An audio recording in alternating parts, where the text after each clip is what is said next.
Dövlətimizin başçısı və birinci xanım qonağı qarşıladılar.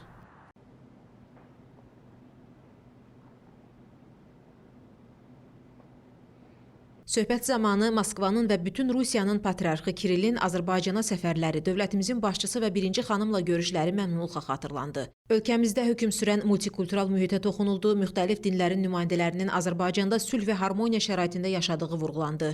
Bu xüsusda ölkəmizdə pravoslav xristian icmasına göstərilən diqqət və qayğıdan bəhs edildi. Bu icmanın nümayəndələrinin də Azərbaycanın ictimai, siyasi və mədəni həyatında layiqincə təmsil olunduğu vurğulandı. Dini tolerantlığın təmin edilməsinin dövlət siyasətinin əsas istiqamətlərindən biri olmaqla yanaşı, eyni zamanda xalqımızın həyat tərzi kimi uzun illərdir mövcud olduğu bildirildi. Sonra Moskva və bütün Rusiyanın patriarxı Kirill Rus Pravoslav Kilsəsinin birinci dərəcəli müqəddəs Knyaginya Olga ordenini Azərbaycan Respublikasının birinci vitse-prezidenti və Heydər Əliyev Fondunun prezidenti Mehriban Əliyevaya təqdim etdi.